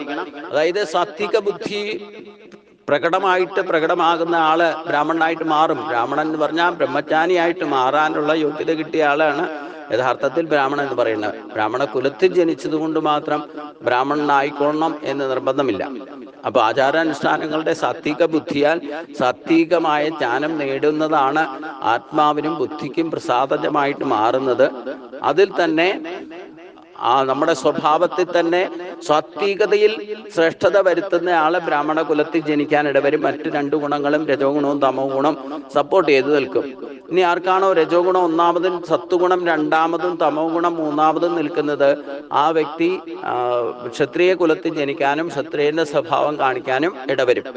അതൊക്കെ പ്രത്യേകമായിട്ട് ഭഗവാൻ പറയും. ശൗര്യം, തേജസ്, ധൈര്യം, സാമർഥ്യം, യുദ്ധത്തിൽ പിന്തിരിഞ്ഞോടാതിരിക്കുക, ഔദാര്യം, പ്രഭുത്വം ഇവയെല്ലാം സ്വാഭാവികമായിട്ടും ക്ഷത്രിയന്റെ സ്വഭാവമാണെന്ന് പറഞ്ഞു. ഇനി കൃഷിക വൃക്ഷ്യ വാണിജ്യം, വൈശ്യകർമ്മ സ്വഭാവജം, പരിചര്യാത്മകം കർമ്മ, ശൂദ്രസ്യാപി സ്വഭാവജം. രജോ ഗുണം 1-ാം സ്ഥാനത്തും തമോ ഗുണം 2-ാം സ്ഥാനത്തും സത്വഗുണം 3-ാം സ്ഥാനത്തും ഒരാളുടെ സ്വഭാവത്തിലുണ്ടോ ആ വ്യക്തി വൈശ്യനായിട്ട് ജനിക്കാനിടവരും. ഇനി തമോ ഗുണം 1-ാം സ്ഥാനത്തും രജോ ഗുണം 2-ാം സ്ഥാനത്തും സത്വഗുണം 3-ാം സ്ഥാനത്തുമാണ് സ്വഭാവത്തിൽ പ്രവർത്തിക്കുന്നതെങ്കിൽ ആ വ്യക്തി ശൂദ്രാദി വർണ്ണങ്ങളിൽ ജനിക്കാനിടവരും. അപ്പൊ ഇവരുടെയൊക്കെ കൃഷി കൗരുഷ്യ വാണിജ്യം, കൃഷി ചെയ്യുക, പശുപാലനം ചെയ്യുക, അല്ലെങ്കിൽ വാണിജ്യം ചെയ്യുക, ഇതൊക്കെ വൈശ്യന്റെ സ്വഭാവമാണെങ്കിൽ ആ ബ്രാഹ്മണനെയും ക്ഷത്രിയനെയും വൈശ്യനെയും ഒരേപോലെ പരിചാരക കർമ്മത്തിലൂടെ സഹായിക്കാൻ നിൽക്കുന്നവരെയാണ് ശൂദ്രാദി വർണ്ണം ആയിട്ട് പറയുന്നത്. അപ്പൊ ഇതൊക്കെ നമ്മുടെ സ്വഭാവം. സ്വേ കർമ്മൺ അഭിരത സംസിദ്ധിം ലഭതേ നരാസ്വകർമ്മ നിരതസിദ്ധിം യഥാ വിന്ദതി സശൃണു. ഈ സ്വഭാവം അനുസരിച്ചുകൊണ്ടാണ് ഇങ്ങനെ വർണ്ണത്തെ ലഭിക്കുന്നത് പോലും. ഇത് ഭഗവാന്റെ സൃഷ്ടിയാണ്. എന്നാൽ ഈ വർണ്ണ വ്യവസ്ഥിതി ഇന്നത്തെ ജാതി മതങ്ങളുമായിട്ട്, ജാതി മത വ്യവസ്ഥിതികളുമായിട്ട് യാതൊരു ബന്ധവുമില്ല. ഇതൊക്കെ മനുഷ്യന്റെ സൃഷ്ടിയാണ്. അതുകൊണ്ടാണ് തമ്മിലുള്ള എത്ര ജാതി മതങ്ങളുണ്ടെങ്കിലും ഒരിക്കലും അവർക്ക് യോജിപ്പില്ല. ഒരേ ഗ്രൂപ്പിൽ തന്നെ പല ഗ്രൂപ്പുകളുണ്ടായിട്ട് തമ്മിൽ തല്ലിലും ഇങ്ങനെ അടികൂടലും ഒക്കെ നമുക്ക് പ്രത്യക്ഷമായിട്ട് കാണാം. കാരണം ഈശ്വരന്റെ സൃഷ്ടി അല്ലാത്തതൊന്നും ശാശ്വതമായിട്ട് നിലനിൽക്കില്ല. ഈശ്വരൻ സൃഷ്ടിച്ചു വെച്ചിരിക്കുന്ന വ്യവസ്ഥിതി ഇന്ന് നടപ്പാകുന്നുണ്ട്. ഈ വർണ്ണവ്യവസ്ഥിതി എന്ന് പറയുന്നത് നമ്മുടെ സ്വഭാവവും കർമ്മവാസനയും അനുസരിച്ചുള്ള ജീവനം കൊണ്ടു നടക്കുന്നതിന് ഉള്ള ഒരു മാർഗമാണ് ഇതിൽ നിന്നുണ്ടാകുന്നത്. ആ വ്യവസ്ഥിതി ഈശ്വരന്റെ സൃഷ്ടിയാണ്. അത് ഒരിക്കലും മാറ്റാൻ സാധ്യമല്ല. അപ്പൊ ബ്രാഹ്മണരും ഇന്നും ഇല്ലാതെ ആയിട്ടില്ല. അതായത് ബ്രാഹ്മണരെന്ന് പറയുന്നത് രൂപവും ഭാവവും വേഷവും ഒക്കെ ഭേദമുണ്ടെങ്കിലും ഏത് മതത്തിൽപ്പെട്ടവരായാലും ഈശ്വരോപാസന ചെയ്ത് ഈശ്വര കാര്യങ്ങൾ പഠിച്ച് ശാസ്ത്ര വിഷയങ്ങളെ മറ്റുള്ളവർക്ക്, ഭക്തർക്ക്, സജ്ജനങ്ങളെ ഉദ്ധരിച്ചു കൊണ്ടുവരുന്നതിന് മാർഗദർശനം നൽകുന്നവർ ബ്രാഹ്മണരാണ്. അപ്പൊ അതിൽ വേഷഭൂഷാദികളോ അതിന്റെ പേരോ നാമരൂപങ്ങളോ ഒക്കെ മാറിയാലും ഈ വ്യവസ്ഥിതി ഇല്ലാതെ ആകില്ല. ലോകത്തെല്ലായിടത്തും ഈ വ്യവസ്ഥിതി ഇന്ന് നടപ്പാക്കുന്നുണ്ട്. ഏത് ജാതി മതങ്ങളിൽപ്പെട്ടവരും ഈശ്വരോപാസന ചെയ്തുകൊണ്ട് ഈശ്വരീയ കാര്യങ്ങൾ അറിവ് പറഞ്ഞു കൊടുക്കുകയും സജ്ജനങ്ങളെ മാർഗദർശനം നൽകുകയും ചെയ്യുന്ന ധർമ്മത്തിന്റെ നിലനിൽപ്പിന് അവരൊക്കെ തന്നെയാണ് കാരണം. പിന്നെ സ്വയം രക്ഷയ്ക്കും രാജ്യരക്ഷയ്ക്കും വേണ്ടിയിട്ട്, ധർമ്മത്തിന്റെ രക്ഷയ്ക്ക് വേണ്ടിയിട്ടും പ്രവർത്തിക്കുന്നവർ ക്ഷത്രിയന്മാരാണ്. അത് വേഷഭൂഷാദികളോ ഭാവങ്ങളോ ഇല്ലെങ്കിൽ രൂപങ്ങളോ ഒക്കെ മാറിയാലും എല്ലാ രാജ്യത്തും ന്യായപാലകരായിട്ട്, അത് കോടതിയുടെ രൂപത്തിലോ പോലീസിന്റെയോ പട്ടാളത്തിന്റെയോ ഒക്കെ രൂപത്തിൽ ക്ഷത്രിയ ധർമ്മം നടക്കുന്നുണ്ട്. അതില്ലാതെ ആയിട്ടില്ല. അപ്പൊ വ്യവസ്ഥിതി ഇല്ലാതായിട്ടില്ല. അപ്പം നമ്മൾ കൃഷി ചെയ്തില്ലെങ്കിൽ തന്നെ കൃഷി കൗരുഷ്യ വാണിജ്യം എന്ന് പറയുന്നത് കൃഷി ചെയ്യലും എവിടെയെങ്കിലുമൊക്കെ കൃഷി ചെയ്ത് അന്നപാനാദികൾക്ക് ആവശ്യമുള്ളതൊക്കെ അതാത് സ്ഥലത്ത് മാർക്കറ്റ് മുഖേന, സൂപ്പർ മാർക്കറ്റ് മുഖേന, ഇല്ലേ റേഷൻ ഷോപ്പ് വഴിയോ ഏതെങ്കിലും തരത്തിലൊക്കെ നമുക്ക് കിട്ടുന്നുണ്ടല്ലോ. പശുപാലനം നടക്കുന്നുണ്ട്. അപ്പം അത് ഒന്നും ഇല്ലാതെയാക്കാൻ സാധിച്ചില്ല. കാരണം ഇതൊക്കെ ഈശ്വരന്റെ സൃഷ്ടിയാണ്. പിന്നെ പരിചര്യാത്മകം കർമ്മ ശുദ്രസാവി സ്വഭാവം എന്ന് പറഞ്ഞ ഏറ്റവും ശ്രേഷ്ഠമായ ആ വർണ്ണം എന്ന് പറയുന്നത് തന്നെ ഞാൻ പറയുന്നത് ശൂദ്രാദികൾക്കാണ്. കാരണം ഇവർക്ക് ബ്രാഹ്മണനുമായിട്ടോ ക്ഷത്രിയനായിട്ടോ വൈശ്യനായിട്ടോ കൂടി ചെന്നാൽ അവരുടെ സ്വഭാവം ഇവർക്ക് ആർജിക്കാൻ സാധിച്ചാൽ അടുത്ത ജന്മത്തിൽ ശ്രേഷ്ഠമായ ജന്മത്തിലേക്ക് അവർക്ക് എത്താനും സാധിക്കും. ഇത് മാത്രമല്ല, അവർക്ക് മൂന്ന് കൂട്ടരെയെ ഒരേപോലെ സേവിക്കാനുള്ള അവസരവും കിട്ടും. അപ്പൊ ഇതിൽ നിന്ന് ഇവർക്ക് ഉദ്ധരിക്കാനുള്ള ഒരു മാർഗവും കൂടെയാണ് ഇന്നും ഈ കൂലിവേല എടുക്കുന്നവരോ ഇല്ലെങ്കിൽ സേവന വ്യവസ്ഥയിൽ പ്രവർത്തിക്കുന്നവരോ പ്രതിഫലം ഇച്ഛിച്ചായാലും ആ വ്യവസ്ഥിതിയൊന്നും ഇല്ലാതാക്കാൻ ആർക്ക് സാധിച്ചിട്ടില്ല. അതുകൊണ്ട് ഇനി എന്തൊക്കെ ആയാലും ഈ മൂന്ന് തരത്തിൽ കർമ്മവാസനയും ജന്മവാസനയും അനുസരിച്ച് നമുക്ക് എല്ലാവർക്കും ഓരോ കുലം കിട്ടിയിട്ടുണ്ട്. ആ കുലത്തിന്റെ അനുസരിച്ച് നമ്മുടെ ജന്മവാസനയും കർമ്മവാസനയും അനുസരിച്ചു കൊണ്ട് തന്നെ നമ്മൾ യഥാർത്ഥത്തിൽ ആ സ്വഭാവം അനുസരിച്ചുള്ള കർമ്മം അഥവാ കർമ്മവാസന അനുസരിച്ചുള്ള കർമ്മം ചെയ്താൽ അത് സിദ്ധി നേടാൻ നൈഷ്കർമ്മ സിദ്ധിക്ക് ഏറ്റവും എളുപ്പമായ മാർഗമാണ്. പരധർമ്മം ചെയ്താൽ അതിൻ്റെതായ ഗതിവിഗതികൾ നമുക്ക് സംഭവിക്കും. അത് പരധർമ്മം ശ്രേഷ്ഠമായെന്ന് ധരിച്ചാലും സുഖമാണെങ്കിൽ പോലും അത് നമുക്ക് ശ്രേഷ്ഠത നൽകിയില്ല. സ്വധർമ്മം നിധനം ശ്രേയക സിദ്ധി പ്രാപ്തമാണ്. സിദ്ധിം പ്രാപ്തോ യഥാ ബ്രഹ്മ തഥാപ്നോതി നിബോധമേ സമാസേനൈവ കംതയ നിഷ്ഠ ജ്ഞാനസി. അതായത് നിഷ്കർമ്മസിദ്ധി, അതായത് സ്വഭാവം കൊണ്ട് സഖജം കർമ്മകൗന്ദേയ സദോഷമഭിനാത്തെ ചെയ്ത് സർവാരംഭാക്കി ദോഷേണ ധൂമേനാഗ്നി ആവൃത. എത്ര ദോഷമുള്ളതാണെങ്കിലും അവരവരുടെ സ്വധർമ്മം ഒരിക്കലും ഉപേക്ഷിക്കരുത്. കുറച്ച് ക്ലേശമുണ്ടായാലും അത് അനുഷ്ഠിക്കണം എന്ന് തന്നെയാണ് ഗീതാശാസ്ത്രം തർപ്പിച്ചു പറയുന്നത്. ഭാഗവതത്തിൽ ഉദ്ധവോപദേശത്തില് ഈ സ്വധർമ്മത്തെ പറ്റി ഭഗവാൻ പറയുമ്പോൾ ഉദ്ധവര് ചോദിക്കുന്ന ചോദ്യത്തിന് ഉത്തരമായിട്ട് ഭഗവാൻ പറയുന്നുണ്ട്, ഏതെങ്കിലും സ്വധർമ്മം അനുഷ്ഠിക്കുന്നത് തന്നെയാണ് ശ്രേഷ്ഠം. പക്ഷേ ജീവിതത്തിൽ ഏതെങ്കിലും ഘട്ടത്തിൽ പരധർമ്മം ചെയ്യേണ്ടതായിട്ട് വന്നാൽ, അതായത് നമുക്ക് ജീവിതം നയിക്കാൻ ബുദ്ധിമുട്ടായിട്ട് പ്രതിസന്ധി ഘട്ടം വന്നു കഴിഞ്ഞാൽ പരധർമ്മം ചെയ്യാമെന്നും പ്രതിസന്ധി ഘട്ടം മാറിക്കഴിഞ്ഞാൽ സ്വധർമ്മത്തിലേക്ക് തിരിച്ചു വരണം എന്നും ഒരു ക്ലാരിഫിക്കേഷൻ നമുക്ക് ഉദ്ധവോപദേശത്തിൽ ഭാഗവതത്തിൽ നിന്ന് കിട്ടുന്നുണ്ട്. ഗീത തർപ്പിച്ച് പറയുന്നത് അവിടെ യാതൊരു ഉപാധിയും പറഞ്ഞിട്ടില്ല. സ്വധർമ്മം നിധനം ശ്രേയക എന്ന് തന്നെയാണ് ഭഗവാൻ ഇവിടെ പറഞ്ഞിരിക്കുന്നത്. അപ്പം ക്ലേശമുള്ളതാണെങ്കിലും സ്വധർമാനുഷ്ഠാനം. സ്വധർമ്മം എന്ന് പറഞ്ഞാൽ എന്താ? നമ്മുടെ സ്വഭാവം അനുസരിച്ചുള്ള കർമ്മം. ജന്മവാസനയും കർമ്മവാസനയും അനുസരിച്ചുകൊണ്ടാണ് നമുക്ക് വർണ്ണവ്യവസ്ഥിതി ഉണ്ടാക്കിയിരിക്കുന്നത് പറഞ്ഞു. അപ്പൊ ഏത് വർണ്ണത്തിൽപ്പെട്ടവരായാലും അവരുടെ സ്വധർമ്മം എന്താണെന്ന് തിരിച്ചറിഞ്ഞുകൊണ്ട് അത് അനുഷ്ഠിക്കുന്നതാണ് ഈശ്വരപ്രാപ്തിക്ക് ഉതകുന്നത് എന്ന് പറഞ്ഞു.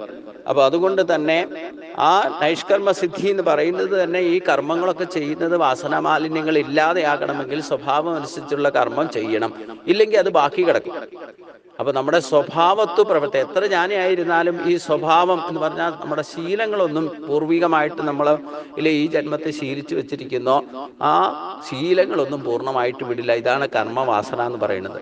അപ്പൊ അന്ധകരണ ശുദ്ധി വരുത്തി വാസനാമാലിന്യങ്ങൾ ഇല്ലാത്ത ബുദ്ധിയോടുകൂടി ധൈര്യത്താൽ മനസ്സിനെ നിയന്ത്രിച്ചു നിർത്തി ശബ്ദം, സ്പർശം, രൂപം, രസം, ഗന്ധം എന്നീ വിഷയങ്ങളെ ത്യജിച്ച് രാഗദേശങ്ങളെ അകറ്റി നിർത്തി വിജന സ്ഥലത്തിരുന്ന് അല്പാഹാരനും വാക്ക്, ശരീരം, മനസ്സ് എന്നിവയെ അടക്കിയവരുമായിട്ട് എന്നും ഭഗവാനെ ധ്യാനനിഷ്ഠനായിക്കൊണ്ട് ആ വിഷയങ്ങളിലുള്ള വൈരാഗ്യത്തെ മുറുക്കി പിടിച്ച് അഹങ്കാരം, ബലം, മതം, കാമം, ക്രോധം, കരുതൽ, ധനം എന്നിവയെല്ലാം സകലതും വെടിഞ്ഞ് ഒന്നിനോടും മമതയില്ലാതെ ശാന്തനായിരിക്കുന്നവൻ ബ്രഹ്മസാക്ഷാത്കാരത്തിന് അർഹനായി മാറുന്നു. അപ്പൊ ഈ അർഹത ഒരിക്കലും യോഗ്യതയല്ല. അർഹനാകണമെങ്കിൽ തന്നെ ഈ വാസനാ മാലിന്യങ്ങളെല്ലാം പോയി അന്ധകരണ ശുദ്ധിയും വിവേകവും ഉണ്ടാകണം എന്നർത്ഥം. അതിലുള്ള മാർഗങ്ങളൊക്കെ ഭഗവാൻ ഇതിനു മുമ്പുള്ള അധ്യായങ്ങളിൽ വളരെ വിശദമായിട്ട് പറഞ്ഞിട്ടുണ്ട്. അതിനു വേണ്ടിയിട്ടാണ് യജ്ഞദാന തപ കർമ്മങ്ങളും നിത്യനൈമിത്യ കർമ്മങ്ങളും ഒരിക്കലും ഉപേക്ഷിക്കരുത് എന്നെടുത്ത് പറഞ്ഞത്. അതിലൂടെ വാസന മാലിന്യങ്ങളൊക്കെ പോകും. നമ്മുടെ സ്വഭാവം അനുസരിച്ചുള്ള കർമ്മം അവരുടെ നിത്യനൈമിത്യ കർമ്മങ്ങളിലും മറ്റ് യജ്ഞദാന തപ കർമ്മങ്ങളിലും ചെയ്യാനുള്ള പ്രേരണ പോലും അവരുടെ സ്വഭാവം അനുസരിച്ചുകൊണ്ട് യുക്തിസഹജമായിട്ട് അതൊക്കെ ചെയ്ത് പൂർത്തീകരിച്ചാൽ ഈ പറയുന്ന ശുദ്ധീകരണം വന്നും അവിടെ ആത്മസാക്ഷാത്കാരത്തിന് അഥവാ ഈശ്വര സാക്ഷാത്കാരത്തിന് അർഹത നേടാൻ സാധിക്കും. ആ അർഹത തന്നെ യോഗ്യതമാക്കണം എന്നുണ്ടെങ്കിൽ അത് നിലനിർത്തണം. അതിന് സകലത്തിനെയും പരമാത്മാവിൽ ദർശിക്കുന്ന പരമഭക്തി കൊണ്ട് ഭഗവാൻ എങ്ങനെ ഉള്ളവനാണെന്നും ആരാണെന്നും പരമാർത്ഥമായിട്ട് അറിഞ്ഞിട്ട് പരമാത്മാവായ ഈശ്വരനിൽ തന്നെ ഏകീഭവിക്കുന്ന ആ ആത്മ ഐക്യത്തിലേക്ക് നമ്മൾ മാറണം എന്നർത്ഥം. അതിന് ഭഗവാനെ അനന്യമായിട്ട് സച്ചിദാനന്ദ സ്വരൂപിയായ പരമാത്മാവ് സർവവ്യാപിയും സർവ അന്തർയാമിയാണെന്ന് അറിയുന്നതോടെ ബ്രഹ്മാത്മ ഐക്യ അനുഭൂതി സ്വയം ഭഗവാനും ഭക്തനും ഒന്നായി മാറുന്ന ആ അനുഭൂതിയാണ് ഇവിടെ ഈശ്വര സാക്ഷാത്കാരം എന്ന് പറയുന്നത്. അവിടെ നമ്മുടെ ചിന്തയും വാക്കും പ്രവൃത്തിയും ഒക്കെ ഈശ്വരന്റെ നിർദ്ദേശങ്ങൾ അനുസരിച്ച് ആജ്ഞ അനുസരിച്ച് നമ്മൾ പ്രവർത്തിക്കുമ്പോൾ ഉണ്ടാകുന്ന അനുഭൂതിയാണ് ആത്മ ഐക്യ അനുഭൂതി എന്ന് പറയുന്നത്. ഇവിടെ സകല കർമ്മങ്ങളും എന്നെ ആശ്രയിക്കുന്നവനായിട്ട് ഇല്ലെങ്കിൽ ആശ്രയിച്ചവനായിട്ട് എപ്പോഴും ചെയ്യുന്നവൻ ഭഗവാന്റെ തന്നെ അനുഗ്രഹത്താൽ നിത്യവും നാശരഹിതവുമായ പരമപദത്തെ പ്രാപിക്കുന്നു. ഇതാണ് അനായാസന ജീവിതം. ജീവിച്ചിരിക്കുമ്പോൾ തന്നെ നമുക്ക് ഈ പരമപദ പ്രാപ്തിയുടെ അനുഭൂതി അനുഭവിച്ചറിയാൻ സാധിക്കും. സകല ദുഃഖങ്ങളും ഭഗവാന്റെ പ്രസാദം ലഭിച്ചാൽ അതാണ് അനുഗ്രഹം എന്ന് പറയുന്നത്. പ്രസാദേ സർവ്വദുഃഖാനാം ഹാനി രസ്യോപജായതേ.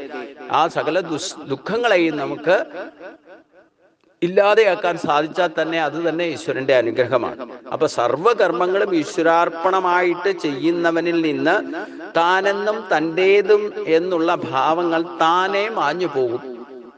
അത് തന്നെ സംഭവിക്കും. അപ്പോൾ മുൻ ശ്ലോകങ്ങളിൽ വിവരിച്ചിട്ടുള്ള ബ്രഹ്മാത്മ ഐക്യം ജ്ഞാന സാക്ഷാത്കാരത്തിനും അവ്യയമായ പരമപദത്തിനും അയാൾ എത്തിച്ചേരുകയും ചെയ്യും. ഇതാണ് യോഗ്യത എന്ന് പറയുന്നത്. അങ്ങനെയുള്ളവർക്ക് അനായാസന ജീവിതം നയിക്കാൻ സാധിക്കും. എപ്പോഴും പ്രസന്നചിത്തനായിരിക്കും. സ്വയം ബുദ്ധിമുട്ടാതെ മറ്റൊരാളെ ബുദ്ധിമുട്ടിക്കാതെ ശരീരത്തോടുകൂടി ഇരിക്കുമ്പോഴും അവൻ ആ ജീവിത അനുഭൂതി അനുഭവിച്ചറിയാൻ സാധിക്കും. ഇവിടെയാണ് ഈശ്വര സാക്ഷാത്കാരത്തിന്റെ പരമമായ അനുഭൂതി, സുഖം, ശാശ്വതമായ സുഖം നമുക്ക് അനുഭവിക്കാൻ സാധിക്കും. ഏതെങ്കിലും തരത്തിലുള്ള ക്ലേശങ്ങളോ ദുഃഖങ്ങളോ ഉണ്ടായാൽ പോലും അതിനെയൊക്കെ അനായാസേന തരണം ചെയ്യാനും സാധിക്കും. അവിടെയൊക്കെ പ്രസന്നചിത്തനായിക്കൊണ്ട് സുഖത്തെ സ്നേഹിക്കുന്ന പോലെ ദുഃഖത്തെയും സ്നേഹിക്കാൻ പഠിച്ചുകൊണ്ട് മുന്നോട്ട് പോകാൻ സാധിക്കും. അനായാസന ശരീരം ത്യജിക്കുന്ന സമയത്തും അനായാസന മരണം സാധിക്കും എന്നതിൽ യാതൊരു സംശയവുമില്ല. അതുകൊണ്ട് മനസ്സുകൊണ്ട് സകല കർമ്മങ്ങളെയും എന്നിൽ അർപ്പിച്ച് എന്നെ പരമ ലക്ഷ്യമാക്കിക്കൊണ്ട് ബുദ്ധിയോഗത്തെ ആശ്രയിച്ച് എപ്പോഴും എന്നിൽ തന്നെ മനസ്സുറപ്പിക്കുക. ആ ബുദ്ധിയോഗം, ഭഗവാനെ പ്രാപിക്കാനുള്ള ബുദ്ധിയോഗം ഭഗവാൻ തന്നെ നൽകും എന്ന് ഭഗവാൻ വിഭൂതി യോഗത്തിൽ പറയണ്ടായി. അത് ഭഗവാന്റെ അനുഗ്രഹത്താൽ, അനുകമ്പയോടുകൂടി ഭഗവാന് അത് ലഭിക്കും. ആ ഭഗവാന്റെ അനുഗ്രഹം കൊണ്ട് ആർക്കാണോ ലഭിക്കുന്നത് അവന് പരമോദം പ്രാപിക്കാനുള്ള യോഗ്യത ലഭിക്കും. അത് ഭഗവാന്റെ അനുകമ്പ കിട്ടുന്ന വിധത്തിൽ നമ്മുടെ ഭക്തിഭാവത്തെ നമ്മൾ പ്രകടമാക്കുമ്പോൾ സ്വയമേവ ഭഗവാന്റെ അനുഗ്രഹം കൊണ്ട്, അതായത് നമ്മുടെ ശരീരത്തിൽ തന്നെ 18 ശക്തികളുണ്ട്. 17 ശക്തികൾ 11 നിയന്ത്രിച്ചുകൊണ്ട് പിന്നീട് 6 ശക്തികളും കൂടെ ആക്ടിവേറ്റ് ചെയ്താൽ 17 ശക്തികളെ കൊണ്ട് യോഗ സാധനങ്ങളിലൂടെ അഷ്ടാംഗ യോഗം സിദ്ധിച്ചു കഴിഞ്ഞാൽ പിന്നെ 18ാമത്തെ ശക്തിയാകുന്ന സഹസ്രാര പത്മത്തിലൂടെ ഈശ്വരന്റെ ശക്തി നമുക്ക് അനുഗ്രഹമായിട്ട് പ്രവേശിക്കുന്നതിനാണ് ആ ബുദ്ധിയോഗത്തെ ഞാൻ നൽകും എന്ന് പറയുന്നത്. അവിടെയാണ് ആ ബുദ്ധിയോഗം, നിശ്ചയാത്മികമായ ബുദ്ധി, വ്യാപരിക്കുന്ന ബുദ്ധി കർമ്മയോഗത്തിന് പറ്റിയതല്ല എന്ന് 2ാം അധ്യായത്തിൽ ഭഗവാൻ വിശദീകരിച്ചിട്ടുണ്ട്. അപ്പൊ നമുക്ക് നിശ്ചയാത്മകമായ സ്ഥിതപ്രജ്ഞന്റെ എല്ലാവിധ സ്വഭാവങ്ങളും നമ്മളിൽ പ്രകടമാകും എന്നർത്ഥം. അതുകൊണ്ട് ഏതെങ്കിലും വിധത്തിൽ ആ ഇത്രയൊക്കെ എത്തിയിട്ടും, അല്ലെ ഇത്രയൊക്കെ ഉപദേശം നൽകിയിട്ടും, ഇത്രയൊക്കെ ജ്ഞാനം ഉണ്ടായിട്ടും മനുഷ്യന്റെ തനി സ്വഭാവം കൊണ്ട് അഹങ്കാരം നിമിത്തം ഈശ്വരൻ പറയുന്ന കാര്യങ്ങൾ യഥാവിധി മനസ്സിലാക്കാതെ അഹങ്കാരം കൊണ്ട് ചെയ്യാതിരുന്നാൽ അവൻ ചെയ്യാതിരിക്കാം, അഥവാ നിഷേധഭാവം കാണിച്ചാലും തൽക്കാലം അതിനെ നിഷേധിച്ച് നടന്ന അതിൻ്റെ ക്ലേശങ്ങളൊക്കെ അനുഭവിച്ചാലും ഇന്നലെ നാളെ ഭഗവാനിൽ നിന്ന് ആകർഷിക്കപ്പെട്ടവരാണ്, ഭഗവാനിൽ നിന്ന് വന്നവരായ നമ്മൾ. അതുകൊണ്ട് എന്നെങ്കിലും ഈ ജന്മത്തിൽ അല്ലെങ്കിൽ അടുത്ത ജന്മത്തിൽ ഭഗവാന്റെ നിശ്ചയപ്രകാരമുള്ള കർമ്മങ്ങൾ ചെയ്തേ മതിയാകൂ. അതനുസരിച്ചുള്ള സ്വഭാവം നമ്മളിൽ തന്നെ, ഭഗവാന്റെ സ്വഭാവം 50% ഉള്ളത് കൊണ്ട് പൂർണ്ണമായിട്ടും അതിൽ നിന്ന് ഉപേക്ഷിച്ച് ഒരിക്കലും ആർക്കും പ്രവർത്തിക്കാൻ സാധ്യമല്ല. അതുകൊണ്ട് അങ്ങനെ നിശ്ചയിച്ചാൽ ആ നിശ്ചയങ്ങളൊക്കെ വെറുതെയാണ്. അത് പ്രകൃതി, നമ്മുടെ സ്വഭാവം തന്നെ നമ്മളെ ആ കർമ്മത്തിലേക്ക് നയിക്കും എന്നുകൂടി ഇവിടെ ഉറപ്പിച്ചു പറയുന്നു. കാരണം സ്വഭാവജേന കൗന്ദേയ നിബന്ധസ്വേന കർമ്മണ കർത്തുംനെ ഇച്ഛസി അന്മോകാത് കരിഷ്യസി വശോഭിതത്. അർജുന, നിന്റെ സ്വഭാവത്തിൽ നിന്നുളവായ സ്വന്തം കർമ്മത്തിൽ ബന്ധിക്കപ്പെട്ടിരിക്കുന്ന നീ വ്യാമോഹം മൂലം യാതൊരു കർമ്മം ചെയ്യാൻ ഇച്ഛിക്കുന്നില്ലയോ ആ കർമ്മം ഗത്യന്തരമില്ലാത്ത നിലയിൽ നീ ചെയ്യേണ്ടതായിട്ട് വരും. കാരണം എന്താ? നമ്മളൊക്കെ യന്ത്രത്തെ പോലെ പ്രവർത്തിക്കുന്നു. ഈശ്വര സർവഭൂതാനാം ഉദ്ദേശവും അർജുന തിഷ്ഠതി ബ്രാഹ്മയൻ സർവഭൂതാനി യന്ത്രാരൂഢാനിമായ. അതായത് നമ്മളെ വീട്ടില് കറണ്ട് വന്നിട്ട് സകല യന്ത്രങ്ങളും പ്രവർത്തിപ്പിക്കുന്നത് പോലെ യന്ത്രത്തെ പോലെയാണ് ഇപ്പൊ ഒരു ഇലക്ട്രിസിറ്റി പാസ് ചെയ്യുന്ന എല്ലാ യന്ത്രങ്ങളും, ഫാൻ ആയിക്കോട്ടെ, ലൈറ്റ് ആയിക്കോട്ടെ, മിക്സി ആയിക്കോട്ടെ, എന്തൊക്കെ നമ്മൾ മെഷീനറീസിലേക്ക് ഇലക്ട്രിസിറ്റി കടത്തിവിട്ടാലും അതൊക്കെ പ്രവർത്തിക്കുന്നത് അതിൻ്റെതായ സ്വഭാവം അനുസരിച്ചുകൊണ്ട് മാത്രമേ ഉള്ളൂ.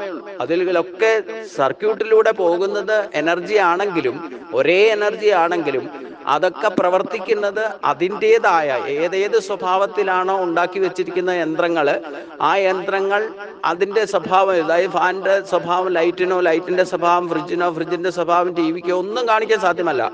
ഏതിനു വേണ്ടിയിട്ട് ഏതൊരു സ്വഭാവത്തെ നമ്മൾ സൃഷ്ടിച്ച് ഉണ്ടാക്കി വെച്ചിരിക്കുന്നോ ആ യന്ത്രങ്ങളൊക്കെ അതേപോലെ പ്രവർത്തിക്കുകയുള്ളൂ. അതേപോലെ നമ്മുടെ ശരീരം നൽകി ഈശ്വരന്റെ എനർജി ആകുന്ന ആ ശക്തി നമ്മുടെ ജീവനായിട്ട് എല്ലാവരിലും പ്രവേശിപ്പിച്ച് അവരവരുടെ സ്വഭാവം അനുസരിച്ച് മാത്രമേ പ്രവർത്തിക്കാൻ നിർവാഹമുള്ളൂ.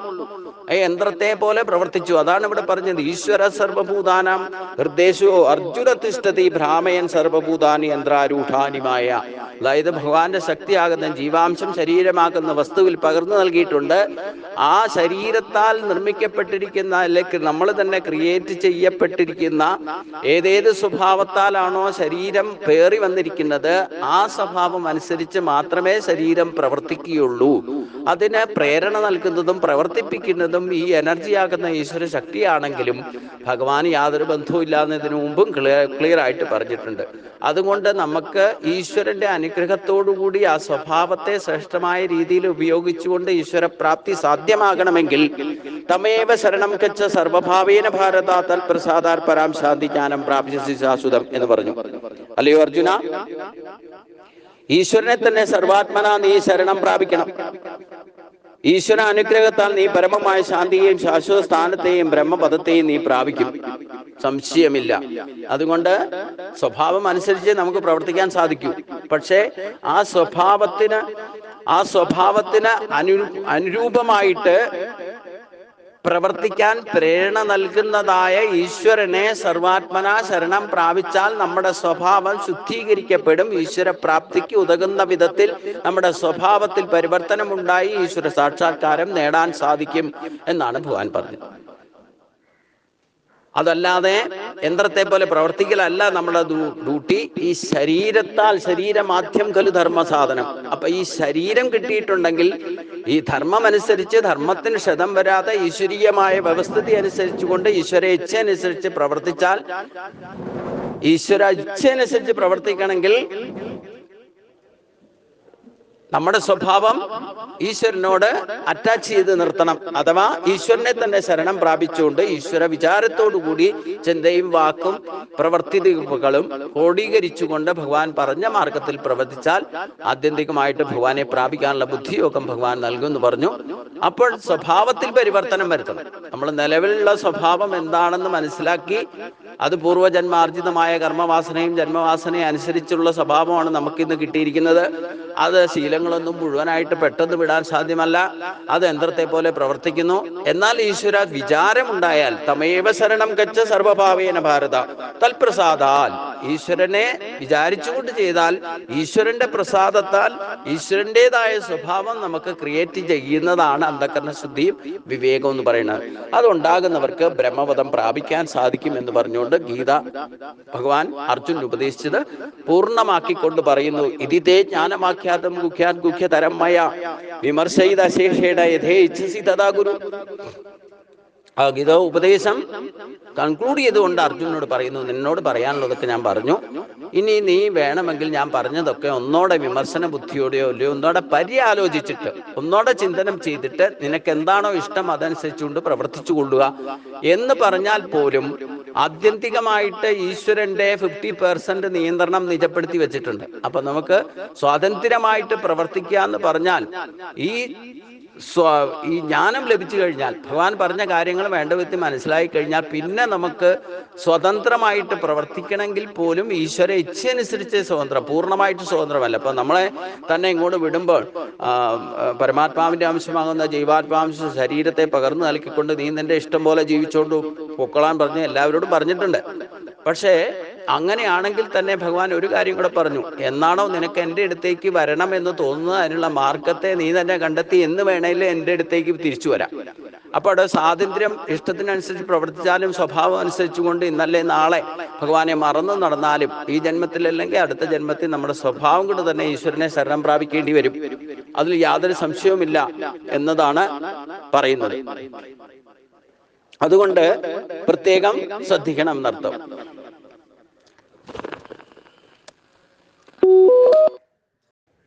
ഓൺലൈൻ ക്ലാസ് ആണ്.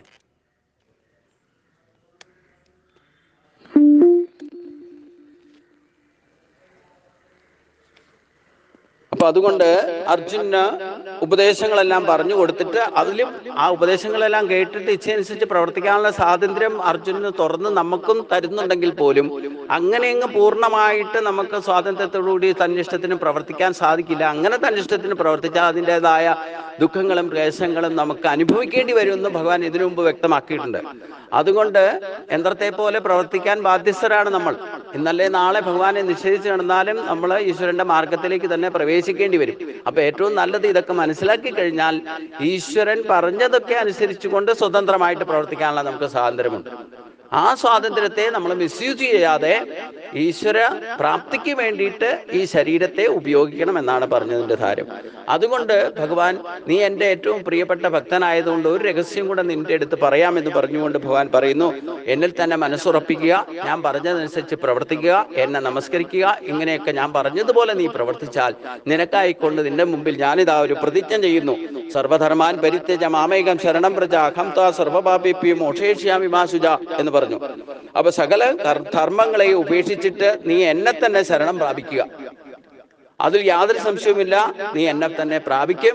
അഥവാ ഫലേച്ഛയില്ലാതെ യജ്ഞഭാവനയോടുകൂടി ഞാൻ പറഞ്ഞതനുസരിച്ച് നീ പ്രവർത്തിച്ചാൽ, സ്വഭാവം അനുസരിച്ചുള്ള ധർമ്മത്തെ നീ പൂർത്തീകരിച്ചാൽ, അതിനിടയിൽ ഏതെങ്കിലും വിധത്തിൽ ഗതിവിഗത കർമ്മത്തിന്റെ ഗതിവിഗതികൾ കൊണ്ടോ ഏതെങ്കിലും വിധത്തിൽ പാപദോഷങ്ങൾ വന്നാലും ആ പാപങ്ങളെയൊക്കെ മുക്തി നൽകി അതിനെയൊക്കെ ക്ഷമിച്ച് അഹം ത്വാ സർവപാപേഭ്യോ മോക്ഷയിഷ്യാമി മാ ശുച എന്ന് പറഞ്ഞു. ഇതാണ് ഭഗവാൻ യഥാർത്ഥ ഭക്തന്റെ മുമ്പിൽ പ്രതിജ്ഞ ചെയ്യുന്നത്. നമ്മൾ ഈശ്വരന്റെ ഇച്ഛ അനുസരിച്ചുകൊണ്ട് പ്രവർത്തിച്ചാൽ അതിൽ നിന്ന് ഏതെങ്കിലും വിധത്തിൽ ഫലേച്ഛയില്ലാതെ യജ്ഞഭാവനയോടെ സഹയജ്ഞഭാവനയോടെ കർത്തവ്യ കർമ്മങ്ങളെ പൂർത്തീകരിക്കുന്നതിനിടയിൽ ഏതെങ്കിലും തരത്തിൽ പാപദോഷങ്ങൾ അറിഞ്ഞോ അറിയാതെ ഉണ്ടായാലും അതെല്ലാം അഹംത്വാ സർവ്വപാപേഭ്യോ മോക്ഷയിഷ്യാമി മാ ശുച, അത് ഞാൻ നിനക്കെല്ലാം മാപ്പ് നൽകി നിന്നെ എന്നിൽ ചേർത്തുകൊള്ളാം. ഇതാണ് ഒരു ഭക്തന്റെ മുമ്പിൽ ഭഗവാൻ ചെയ്യുന്ന പ്രതിജ്ഞ. ഇത് മനസ്സിലാക്കിക്കൊണ്ട് ഈ ഗീതാശാസ്ത്രത്തെ അനുശാസനം ചെയ്യാനാണ് ഭഗവാൻ പറയുന്നത്. ആ അനുശാസനം ചെയ്ത് അതിൽ നിന്നുള്ള അനുഭവജ്ഞാനം നേടിയിട്ട് ഗീതാശാസ്ത്രത്തെ ഭക്തിയുള്ളവർക്ക്, താല്പര്യമുള്ളവർക്ക് മാത്രമേ ഗീതാശാസ്ത്രം ഉപദേശിക്കാവുള്ളൂ. ആ ശാസ്ത്രത്തെ യഥാവിധി പ്രചരിപ്പിക്കുന്നവൻ ഏറ്റവും എല്ലാ ദ്രവ്യങ്ങളെ കൊണ്ട് എന്നെ ആരാധിക്കുന്നതിന് തുല്യമായി ഭവിക്കുന്നു. മാത്രമല്ല അത്തരത്തിലുള്ള ഭക്തരെയാണ് ഭഗവാൻ ഏറ്റവും ഇഷ്ടം. ഈ ലോകത്തിൽ മറ്റൊരാളെയും ഗീതാശാസ്ത്രത്തെ യഥാവിധി ആഗ്രഹമുള്ളവർ പറഞ്ഞു കൊടുക്കുകയും പഠിക്കുകയും പഠിപ്പിക്കുകയും ചെയ്യുന്നവരാണ് ഭഗവാനാൽ ആരാധിക്കപ്പെടുന്ന വ്യക്തിയായിട്ട് മാറും. അത്രമാത്രം പ്രിയമാണ് ഭഗവാന് ഗീതാശാസ്ത്രം പ്രചരിപ്പിക്കുന്നവരെ എന്നർത്ഥം. പക്ഷേ കരയുന്ന കുട്ടിക്ക് മാത്രമേ, ഭക്തിയുള്ളവർക്കും താല്പര്യമുള്ളവർക്കും മാത്രമേ ഗീതാശാസ്ത്രം പറഞ്ഞു കൊടുക്കാവൂ എന്നും കൂടി ഇവിടെ ഭഗവാൻ എടുത്തു പറയുന്നുണ്ട്. ഇവിടെ സഞ്ജയനാണ് നമുക്ക് ഗീതാശാസ്ത്രം പറഞ്ഞു തന്നത്. അതുകൊണ്ട് തന്നെ സഞ്ജയനാണ് ഇത് സമർപ്പിക്കപ്പെടുന്നത്. എവിടെയാണോ ആത്മസ്വരൂപത്തെ അറിഞ്ഞുകൊണ്ട് ആത്മശക്തിയെ ഉണർത്തി ആ ജീവശക്തിയെ ഉണർത്തിക്കൊണ്ട് തന്നെ കർത്തവ്യ കർമ്മങ്ങളെ ചെയ്യുന്ന ശരീരത്തോടു കൂടി ഇരിക്കുന്ന മനുഷ്യൻ ജീവിതത്തിൽ എല്ലാ ഘട്ടത്തിലും വിജയിക്കാൻ ഉറപ്പ് നൽകും, വിജയിക്കുകയും ചെയ്യും. എവിടെയാണോ ആ ഉത്തമ പുരുഷനെ മനസ്സിലാക്കിക്കൊണ്ട് ശരീരത്തെ ശുദ്ധീകരിച്ച് അന്ധകരണ ശുദ്ധിയും വിവേകവും കൊണ്ട് യഥാവിധി സ്വഭാവം അനുസരിച്ചുകൊണ്ട് നിത്യനൈമിത്യ കർമ്മങ്ങളും യജ്ഞദാന തപകർമ്മങ്ങളും യഥാവിധി അനുഷ്ഠിക്കുന്നത് അവർക്ക് ഈശ്വരപ്രാപ്തി ഉറപ്പാണ്. അവർക്ക് ജീവിച്ചിരിക്കുന്നിടത്തോളം ജീവിതത്തിൽ യഥാർത്ഥത്തിൽ ഉള്ള അനായാസര ജീവിതം നയിക്കാനും സാധിക്കും. അവരാണ് ജീവിതത്തിൽ വിജയം നേടുക എന്നും പറഞ്ഞുകൊണ്ടാണ് ഗീതാശാസ്ത്രം ഇവിടെ സമർപ്പിക്കപ്പെടുന്നത്. ഗീതാശാസ്ത്രം ആരംഭിക്കുന്നത് ധർമ്മം എന്ന വാക്കിലാണ്, അവസാനിക്കുന്നത് എത്ര യോഗേശ്വര കൃഷ്ണോ എത്ര പാർത്ഥോ ധനുത്തര തത്ര ശ്രീ വിജയോർ ഭൂതർ ധ്രുവോ നീതർ മതിർ മമ. മമ എന്ന വാക്കിലാണ് അവസാനിക്കുന്നത്. അതൊന്ന് ട്വിസ്റ്റ് ചെയ്താൽ, തിരിച്ചിട്ടാൽ മമ എന്ന വാക്യം ചേർത്ത് ആദ്യത്തെ വാക്ക്, അതായത് മമ ധർമ്മഃ എന്ന് പറഞ്ഞാൽ എന്റെ ധർമ്മം എന്താണെന്നാണ് ഈ രണ്ട് വാക്കുകളുടെ ഇടയിൽ ഭഗവാൻ പറയുന്നത്. അപ്പം ധർമ്മം എന്ന വാക്കിൽ ആരംഭിച്ച ഗീതാശാസ്ത്രം മമ എന്ന വാക്കിൽ അവസാനിക്കുന്നത് മമധർമ്മത്തെയാണ് പറയുന്നത്. അതായത് നമ്മൾ ഓരോരുത്തരും അവരവരുടെ ധർമ്മം എന്തെന്ന് മനസ്സിലാക്കുന്നതിന് ഉതകുന്ന ശാസ്ത്രമാണ് ഗീതയിൽ ഭഗവാൻ ഉടനീളം വിശദീകരിച്ചത്. എന്റെ ധർമ്മം എന്ന് പറഞ്ഞാൽ ഒരു മനുഷ്യന്റെ ധർമ്മം.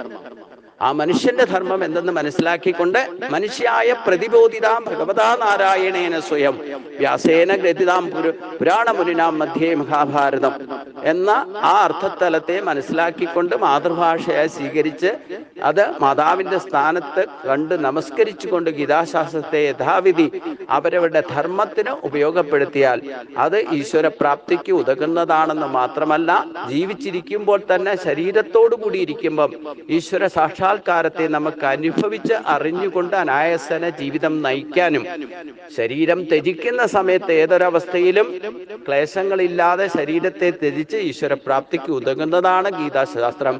അതിന് വേണ്ടുന്ന കർമ്മങ്ങൾ എന്തൊക്കെയാണെന്ന് കണ്ടെത്തി നമ്മുടെ സ്വഭാവത്തിൽ പരിവർത്തനം വരുത്തി ജന്മവാസനകളെയും കർമ്മവാസനകളുമാകുന്ന മാലിന്യങ്ങളെ ശുദ്ധീകരിച്ച് യഥാവിധി അനുഷ്ഠിക്കുന്ന മനുഷ്യന് യാതൊരു സംശയവുമില്ല അനായാസന ജീവിതം നയിച്ച് അനായാസേന മരണം വരിച്ചുകൊണ്ട് ഈശ്വരപ്രാപ്തിയിലേക്ക് എത്താൻ സാധിക്കും. പിന്നീട് ഒരിക്കലും എത്രയെത്ര സൃഷ്ടികൾ നടന്നാലും ഈ സംസാര ബന്ധനത്തിൽ വന്ന് പതിക്കേണ്ടി വരികയില്ല എന്ന് ഉറപ്പ് നൽകുന്നതാണ് മോക്ഷസന്യാസയോഗം. അത് ഗുരുവായൂരപ്പന്റെ അനുഗ്രഹം കൊണ്ട് നമുക്ക് എല്ലാവർക്കും സാധ്യമാകട്ടെ എന്ന് പ്രാർത്ഥിച്ചുകൊണ്ട് ഗുരുവായൂരപ്പന്റെ നാമത്തിൽ ഈ ഗീതാശാസ്ത്രം ഭഗവാന്റെ പാദങ്ങളിൽ സമർപ്പിക്കുന്നു. സർവത്ര ഗോവിന്ദ നാമ സങ്കീർത്തനം. ഗോവിന്ദ ഹരി ഗോവിന്ദ. ഓം സ്വസ്തി പ്രജാഭ്യാം പരിപാലയന്താം ന്യായേന മാർഗേണ മഹിം മഹീശാ ഗോ ബ്രാഹ്മണേഭ്യഃ ശുഭോസ്ത്യം. ലോകാ സമസ്താ സുഖിനോ ഭവന്തു. ലോകാ സമസ്താ സുഖിനോ ഭവന്തു. ഓം ശാന്തി ശാന്തി ശാന്തി.